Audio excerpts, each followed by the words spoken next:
high priest, whose name was Caiaphas, and made plans to arrest Jesus by some trick and have him put to death. They said, however, "It must not be during the festivities. There must be no disturbance among the people." Jesus was at Bethany in the house of Simon the leper, when a woman came to him with an alabaster jar of the most expensive ointment and poured it on his head as he was at table. When they saw this, the disciples were indignant, and they said, "Why this waste? This could have been sold at a high price and the money given to the poor." Jesus noticed this and said to them, "Why are you upsetting the woman? What she has done for me is one of the good works indeed. You have the poor with you always, but you will not always have me. When she poured this ointment on my body, she did it to prepare me for burial. I tell you solemnly, wherever in all the world this good news is proclaimed, what she has done will be told also in remembrance of her." Then one of the 12, the man called Judas Iscariot, went to the chief priests and said, "What are you prepared to give me if I hand him over to you?"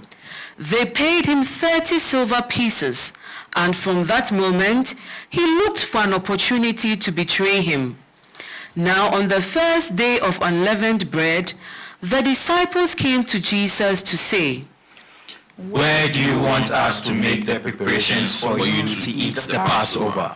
He replied, "Go to so and so in the city and say to him, the master says, my time is near. It is at your house that I am keeping Passover with my disciples." The disciples did what Jesus told them and prepared the Passover. When the evening came, he was at table with the 12 disciples, and while they were eating, he said, "I tell you solemnly, one of you is about to betray me."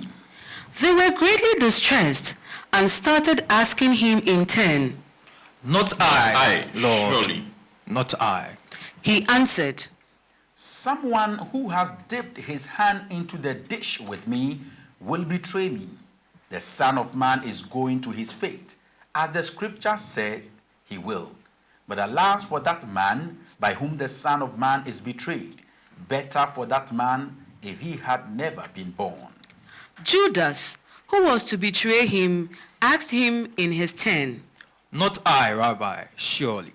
Jesus answered, "They are your own words."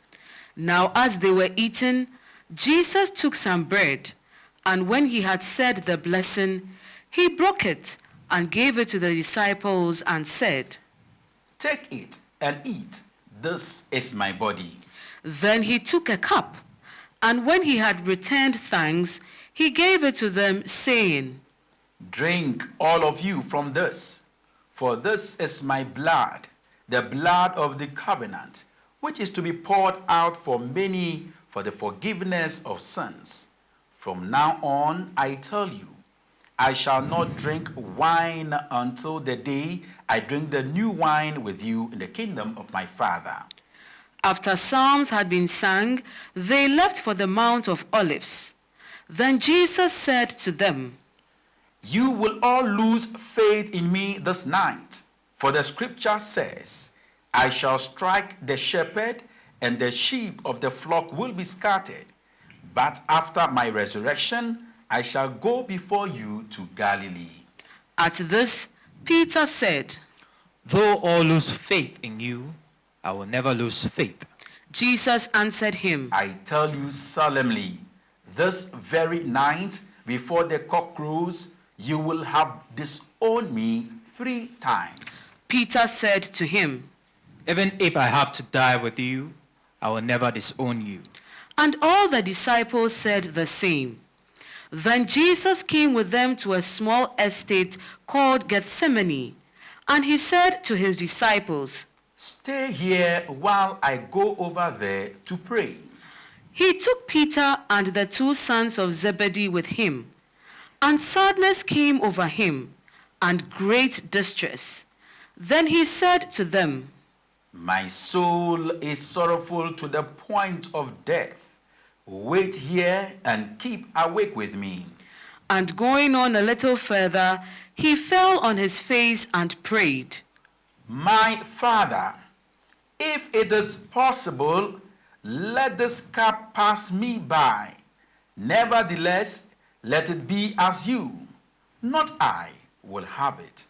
He came back to the disciples and found them sleeping.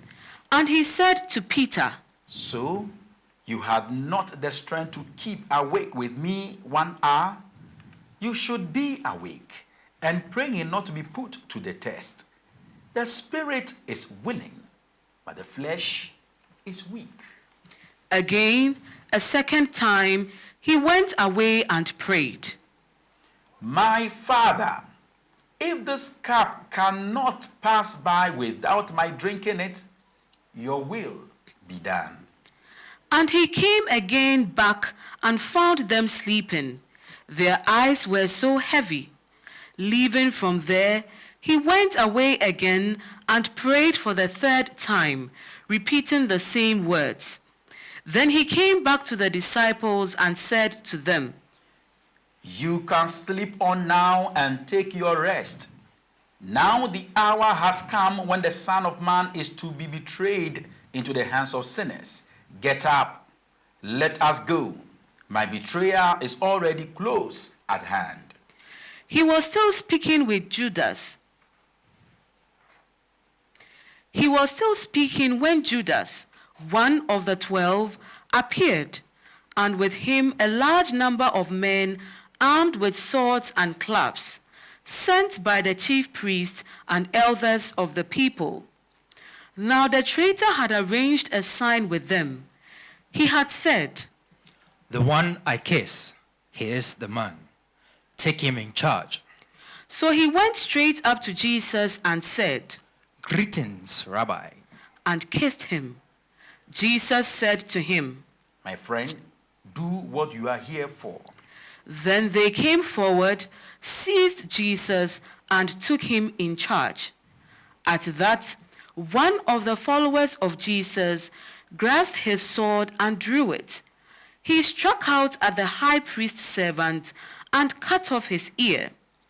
Jesus then said, Put your sword back, for all who draw the sword will die by the sword. Or do you think that I cannot appeal to my Father, who would promptly send more than 12 legions of angels to my defense? But then, how would the scriptures be fulfilled that say, this is the way it must be? It was at this time that Jesus said to the crowds, Am I a brigand that you had to set out to capture me with swords and clubs? I sat teaching in the temple day after day, and you never laid hands on me. Now all this happened to fulfill the prophecies in Scripture. Then all the disciples deserted him and ran away. The men who had arrested Jesus led him off to Caiaphas the high priest, where the scribes and the elders were assembled. Peter followed him at a distance, and when he reached the high priest's palace, he went in and sat down with the attendants to see what the end would be. The chief priest and the whole Sanhedrin were looking for evidence against Jesus, however false, on which they might pass the death sentence. But they could not find any, though several lying witnesses came forward. Eventually, 2 stepped forward and made a statement. This man said, I have power to destroy the temple of God, and in 3 days build it up. The high priest then stood up and said to him, Have you no answer to that? What is this evidence these men are bringing against you? But Jesus was silent, and the high priest said to him, I put you on oath by the living God to tell us if you are the Christ, the Son of God. Jesus answered, The words are your own. Moreover, I tell you, that from this time onward you will see the Son of Man seated at the right hand of the power and coming on the clouds of heaven. At this, the high priest tore his clothes and said, He has blasphemed. What need of witnesses have we now? There, you have just heard the blasphemy. What is your opinion? They answered, He deserves to die. Then they spat in his face and hit him with their fists. Others said as they struck him, Play the prophet Christ. Who hit you then? Meanwhile, Peter was sitting outside in the courtyard, and a servant girl came up to him and said, You too were with Jesus the Galilean. But he denied it in front of them all, saying, I do not know what you are talking about. When he went out to the gateway, another servant girl saw him and said to the people there, This man was with Jesus the Nazarene. and again, with an oath, he denied it. I do not know the man. A little later, the bystanders came up to him and said to Peter, You are one of them for sure. Why? Your accent gives you away. Then he started calling down curses on himself and swearing. I do not know the man.